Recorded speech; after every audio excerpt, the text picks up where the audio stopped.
We will go through the various options of RapidViz. One of them, what we are concerned about in this demo, is tech stack option.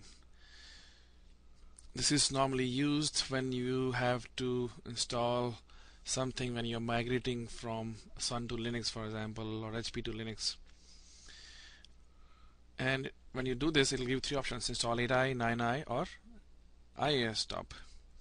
So when you say I want to install 8i, it will only install the Oracle 8i home binary files, nothing much.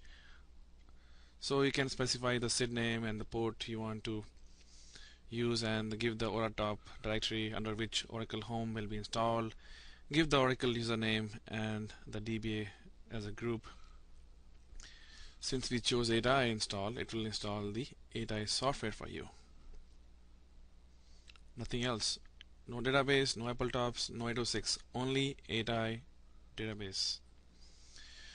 And there we go. It will tell you it is going to install the 8i Oracle Home.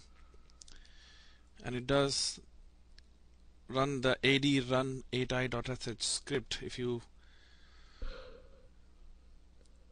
observe closely, if you are installing Oracle application 11.5.8 or 11.5.7 or some older versions where you have 8i as Oracle database home, it will run the same thing. So all these shell scripts are running from Oracle home temp slash that SID name underscore host name. So if something is failing, I normally have to, sometimes I go there to see what is crashing my system, why I'm not able to install. I will go to this directory and run this script manually, and I can see in much more verbose fashion what things are being run step by step. Sometimes I will find some corruption in my CDs or in my zip file headers. So this is a good practice to know where the scripts are coming from. And if the script fails and I go back and run this script manually, I should be fine. And if this is 11i complete install, first thing Oracle does is install the Oracle homes and install the databases, and then it will go and install the Appletops, because it needs the Oracle FND tables to load some C data and load some profile options. So if I'm doing 11i complete install, if this is the point where it fails, or it fails in some other scripts, I can go and run that script from the same location manually, and depending on what is running it, is it Oracle or Apple Manager user, I will log in there and run that script, and I will see the error, and if I am able to fix the error and run it successfully, then I can restart my RapidViz and it will move on forward. It knows that where it was able to successfully install to. So these are some of the tricks you need to know. So now let us go and do the second thing. I will go and install just the 9i database, and we will give the same location because I'm just showing you. I'm not going to use these things right now. So in case you have to install, let us say you are on 8i and you want to upgrade to 9i, first of all you have to do is install the 9i home. So if you have the staging CDs, I will install the 9i home like this, or I can download from OTN, or I can have a 9i separate CD. So if you already have this staging area, you can use this RapidViz tech stack option dash RapidViz dash tech stack option to install 8i or 9i. So in this case I'm doing 9i install, and once this is done, and if I am doing this as part of my upgrade where I'm upgrading from 8i to 9i, I can attach my database files to this 9i home and start the upgrade process. So this is only laying down the binary files, the server files. So what is the Oracle server files? 8i home, 9i home, Apache homes, the Oracle server files. It is not installing or laying down any database files. And the script it is running is ad run 9i.sh. And where is it coming from? Oracle 9.2 home temp directory. And we know that Oracle 9i, 8i homes and the databases are owned by Oracle user. So if this fails, I can log in as Oracle and run this script manually and move forward with my complete install process. If that is the point it fails and we are doing complete 11i install.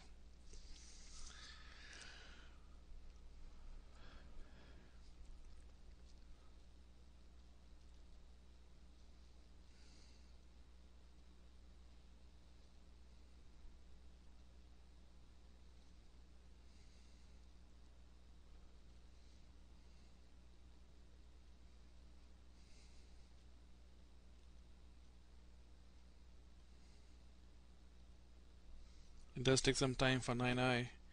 Should be pretty much close.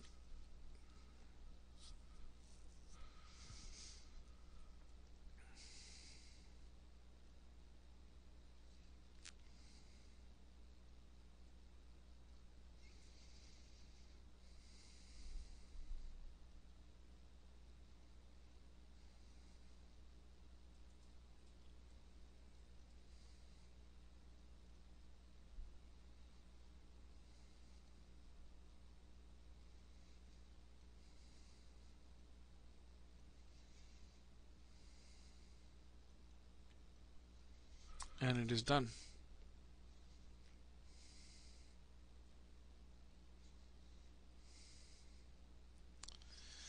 So in a similar fashion, I will try to install the last option, which is your laying down the technology stack 9is.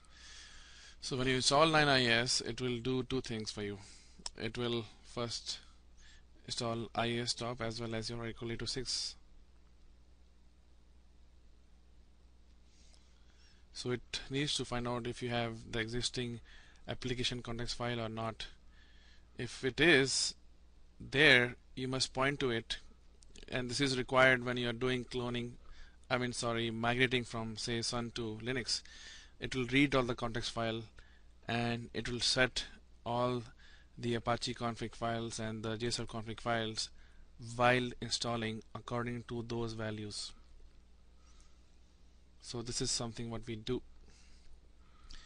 And other option is to redo everything from scratch. Don't worry about the existing settings, existing ports and all these things, because if you don't use that first option, it doesn't know what ports to put, right?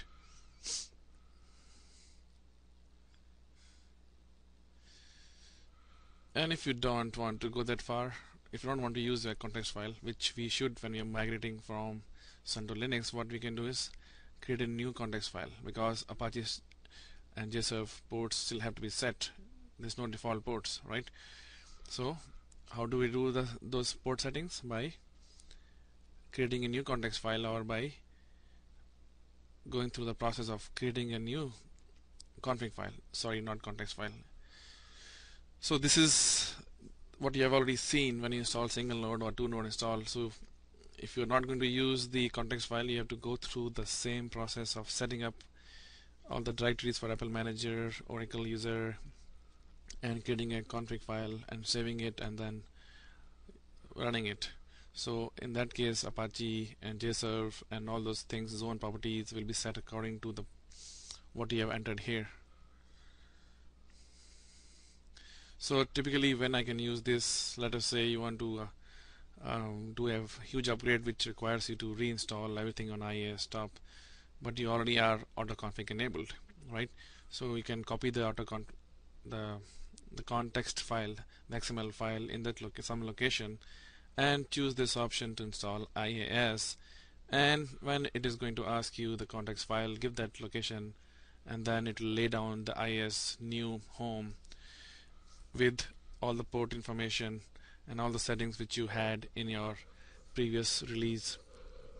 Make sure that you have latest version of autoconfig file, because the new releases of autoconfig file has new variables that are defined in the XML file. And how do you know how old